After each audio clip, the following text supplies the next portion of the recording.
तो हम लोग जो है हाइपोथैलेमस के बारे में जान रहे थे कि हाइपोथैलेमस जो है आपका क्या फोर ब्रेन का ही भाग होता है। हाइपोथैलेमस आप यहाँ पे देख रहे हैं जो शरीर के ताप पर नियंत्रित करता है और इसे शरीर का हम लोग थर्मामीटर या फिर ताप मापी भी कहते हैं। ठीक, क्लियर है। और इसके बारे में क्या हम लोग जानते हैं कि हाइपोथैलेमस के बारे में और क्या जानते हैं कि हमारे शरीर में इमोशंस है ना, भावनाएं या फिर भूख या फिर प्यास या फिर डर जो आता है ना, ये सब चीज जो हमारा किसके अंतर्गत आता है, हाइपोथैलेमस, यानी कि कंट्रोलिंग पावर कहीं ना कहीं किसके पास है, हाइपोथैलेमस के पास है। उसके बाद जब आप देख रहे थे सेरेब्रम को आप पढ़ रहे थे तो आप सेरेब्रम में ब्रेन को आप जब दो भागों में बांटे थे तो ये भाग आपका किसका था, सेरेब्रम था, और ये भाग क्या था,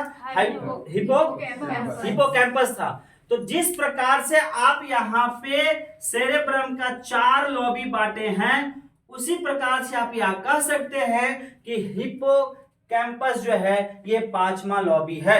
क्या है, 5वां लॉबी है। तो इसका काम क्या है, इसका काम है भाई कि आपका मेमोरी को स्टोर करता है। क्या करता है, स्टोर करता है, और इसीलिए इसे हम लोग हार्ड डिस्क के रूप में भी जानते हैं। इसका जो आकार होता है उससे हम लोग समुद्री घोड़े के आकार की तरह है, इसीलिए इसका आकार को हम लोग क्या कहते हैं, समुद्री घोड़ा। बात समझ में आया, समुद्री घोड़ा। तो हिपोकैम्पस जो है ये 5वां लॉबी है। इसमें होता क्या है, मेमोरी का स्टोरेज, इसे हम लोग हार्ड डिस्क भी कहते हैं, और इसका आकार जो है वो समुद्री घोड़े के जैसा है। क्लियर है। तो ये आपका कंप्लीट हुआ सेरेब्रम, थैलेमस, हाइपोथैलेमस, और फिर आपका कंप्लीट हुआ क्या, फ्रंटल, फिर पैराइटल, टेम्पोरल और ऑसिपिटल, और साथ में क्या हुआ, हाइपोथैलेमस, और साथ में क्या हुआ, हाइपोकैम्पस। क्लियर हो चुका है ये चीज, हो गया ना। अब इसके बाद हम लोग पढ़ने वाले हैं क्या, मिड ब्रेन। मिड ब्रेन के बारे में अगर हम चर्चा करते हैं तो जल्दी से कर देते हैं। देखिए लिखा हुआ मिड ब्रेन, लिखा हुआ ना। मिड ब्रेन को हम लोग 6 सेंस के रूप में जानते हैं। 5 सेंस होता है ना, तो छठ जैसे ना बोलते हैं ना कि किसी चीज को आप कोई चीज आप कर दीजिए तो आपका वो चीज हो जाता है, तो इसका 6 सेंस बड़ा अच्छा है, नहीं बोलते हैं, छठा इंद्रिय इसका बहुत अच्छा है। तो 6 सेंस के रूप में भी इसे हम लोग जानते हैं मिड ब्रेन को। और यह दिमाग का सबसे छोटा भाग होता है, याद रखना, सबसे छोटा भाग दिमाग का क्या होता है, मिड ब्रेन। और अभी जो आप पढ़े थे ना 6 सेंस के बारे में, जहां पे आप देखे थे ना, किसमें देखे थे, थैलेमस में देखे थे ना, कि 3 जो सेंस है आपका, कितने प्रकार का सेंस ऑर्गन है, 5 में से 3 किसके अंतर्गत आता है, और 2 जो आता है आंख और कान। आंख और कान का नियंत्रण करता है कौन, मिड ब्रेन। आंख और कान का नियंत्रण कौन करता है, मिड ब्रेन। समझ में आया बात, आंख और कान का नियंत्रण कौन करता है, मिड ब्रेन, और बाकी का कौन करता है, थैलेमस। क्लियर है बात यहाँ पे। आइए अब आगे बढ़, आइए रेडी, आगे चले। चलिए फिगर आप लोग के पास मौजूद है ना, मिड ब्रेन का मौजूद है फिगर।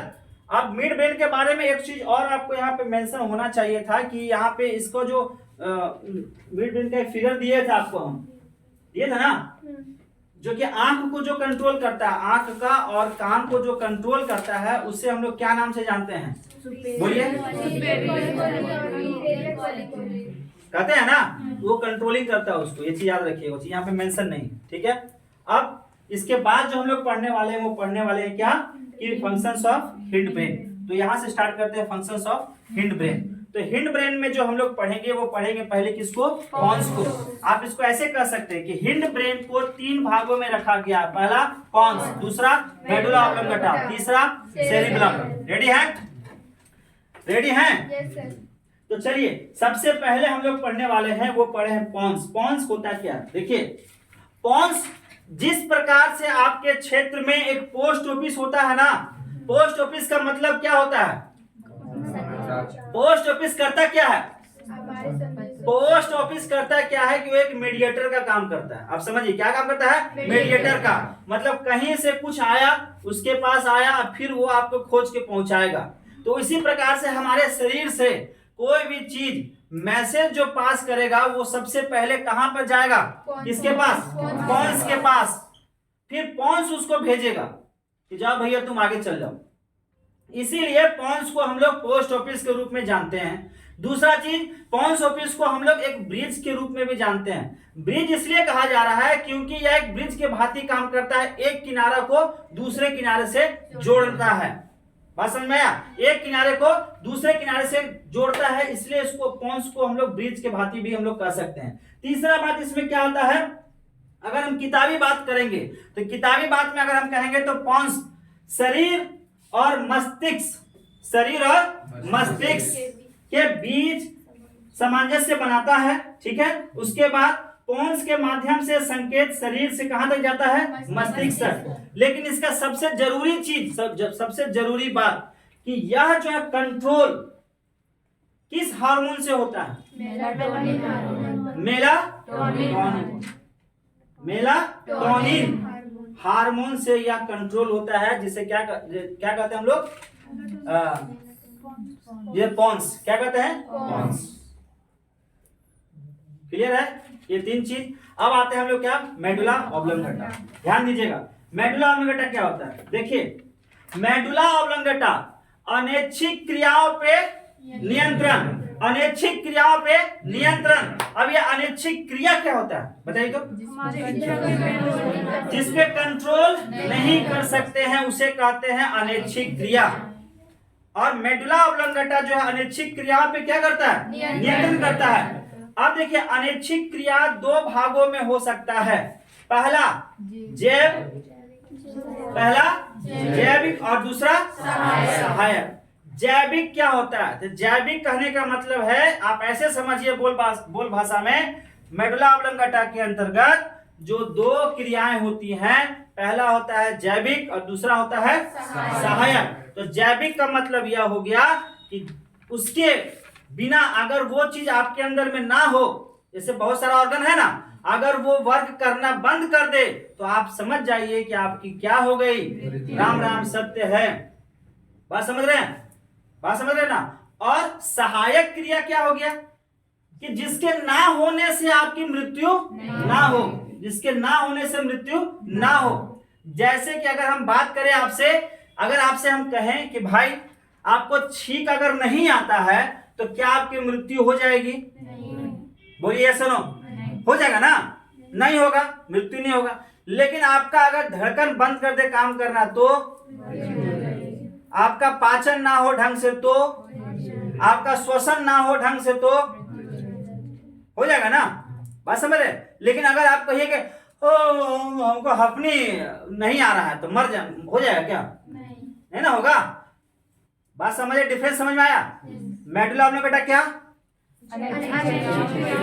अनैच्छिक क्रियाओं पे नियंत्रण। अब वो अनैच्छिक क्रिया क्या,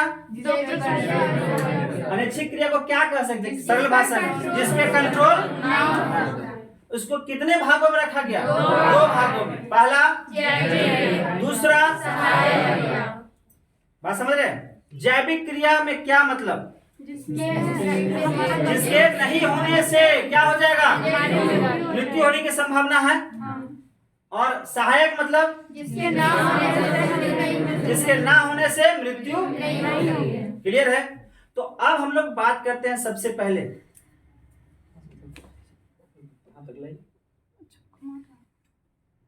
अब हम लोग बात करते हैं सबसे पहले जैविक क्रियाएं कौन कौन सी होती है। जैविक क्रियाएं में आप जानते हैं श्वसन, जिसको हम लोग अंग्रेजी में क्या कहते हैं, रेस्पिरेशन। ठीक है, क्या कहते हैं, रेस्पिरेशन। क्लियर है। दूसरा क्या हम लोग कह सकते हैं, ब्लड सर्कुलेशन। ब्लड सर्कुलेशन अगर नहीं हो शरीर में तो हम लोग जिंदा रहेंगे ना, फिट फाट नहीं, मर जाएंगे। बात समझ रहे हैं।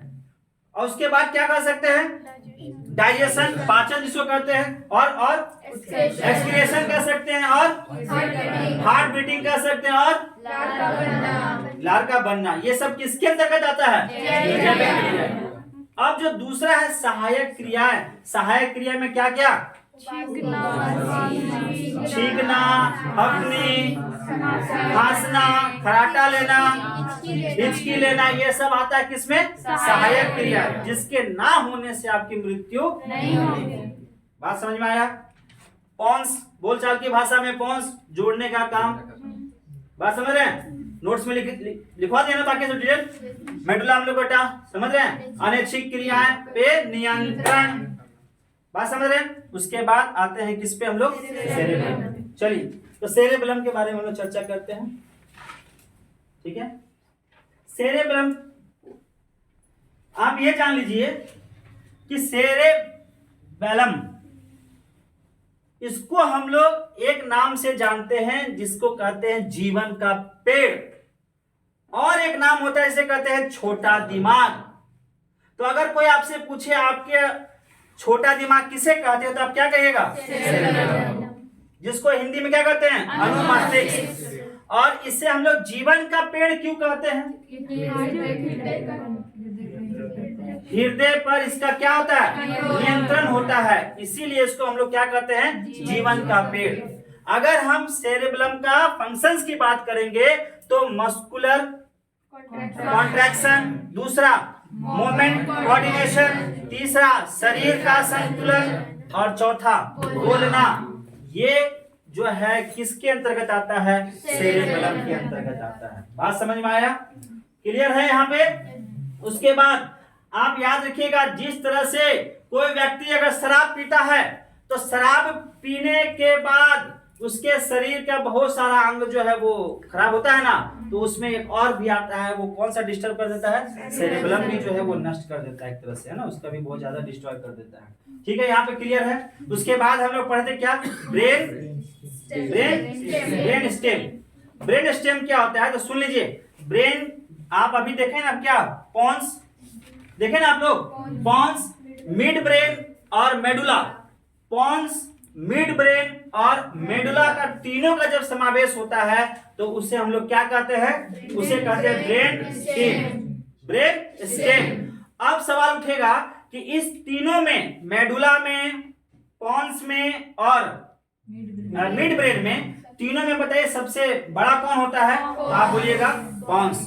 तो यहाँ पे आपका जो है अभी फिलहाल के लिए तो रोकते हैं, कल हम लोग इसको और आगे कंटिन्यू करेंगे। आप लोगों को क्या समझ में आया, यस या नो? जो आपको हम लिखवाए हैं, नोट्स बढ़िया से बनवाए हैं, उसको आप पढ़िएगा तो और क्लियर हो जाएगा। तो चलिए मिलते हैं कल हम लोग, आज के लिए इतना ही, ठीक है।